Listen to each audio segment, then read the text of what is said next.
వసూలు చేస్తామని రాసింది అధ్యక్ష.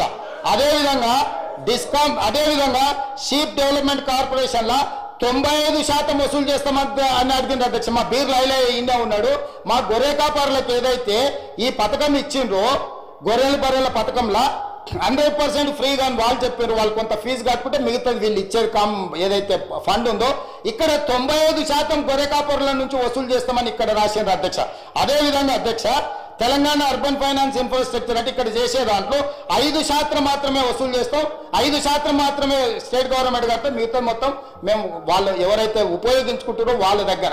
అంటే ఈరోజు ప్రభుత్వానికి ఇంకా ఎక్కువ అప్పులు చేసుకోవడానికి దొంగ లెక్కలు రాసి ప్రభుత్వానికి ఇంకా అప్పులు చేసుకోవడానికి వెసులుబాటు ఉందని ఇంకొక 1,00,000 కోట్లు మళ్ళా అప్పులు తెచ్చి అత్యధిక వడ్డీతో తెచ్చి వాటిని కూడా కొల్లగొడదామని కుట్రతోని దొంగ లెక్కలు చూపించి పాపం చంద్రశేఖరరావు గారు కూడా ఈయన కంటే ముందు ఆర్థిక మంత్రి ఉన్నాడు. పాపం ఆయన ఉన్నట్టు చూపించిండు.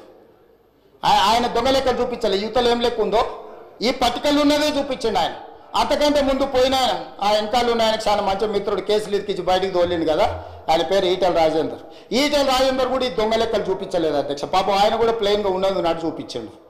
ఈటెల రాజేందర్ 5 ఏళ్ళు, చంద్రశేఖరరావు గారు 1 సంవత్సరం, 6 సంవత్సరాలు నేను చెప్పిన 1,29,000 కోట్ల ప్రకారం రాష్ట్ర ప్రభుత్వం అప్పులు తెచ్చిందని రిజర్వ్ బ్యాంకుకు బడ్జెట్లో పెడితే ఘనత వహించిన ఈ పెద్ద మనిషి వచ్చి దీన్ని తగ్గించి 38,000 కోట్లకు చూపించి ఈయన వ్యవహారం ఎట్లుందంటే క్వశ్చన్ పేపర్ ఈయనే తయారు చేసిండు, పరీక్షలు ఈయననే రాసిండు, పరీక్షల్లో పేపర్లు ఈయననే దిద్దుండు. నాకు సన్మానించాలి.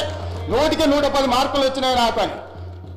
అయ్యా నువ్వే రాస్తేవి, నువ్వే ఇస్తేవి, నువ్వే బడ్జెట్లో పెడితే గదే రిజర్వ్ బ్యాంకు తీసుకుని రిజర్వ్ బ్యాంకు గదే ప్రింట్ చేసి దాని కింద మళ్ళీ ఇట్లా వితండవాదం చేస్తారని సుక్క పెట్టి కింద పెట్టారు. నా సోర్సు తెలంగాణ స్టేట్ బడ్జెటే సోర్సు అని చెప్పి నువ్వు ఇచ్చిన సోర్సు, నువ్వు ఇచ్చిన దొంగ లెక్కలు, నువ్వు ఇచ్చిన తప్పుడు లెక్కలు రిజర్వ్ బ్యాంకు తీసుకొని లెక్కలు రాస్తే మళ్ళీ అది తీసుకొచ్చి సభలో పెట్టే సూచన రిజర్వ్ బ్యాంకు నాకు సర్టిఫికెట్ ఇచ్చింది, నాకు మెడల్ ఇచ్చింది, నన్ను మీరు సన్మానిస్తారా లేదా? ఇప్పుడు ఈ సభలో నాకు నిలువెత్తు సన్మానం చేసి అదేదో నిలువు సమ్మక్క సార్ లెక్కలు ఏదో చేస్తారు కదా, ఆయనకు నిలువెత్తు బంగారంతో సన్మానం చేయమని వచ్చి ఆడ నిలబడ్డాడు అధ్యక్ష.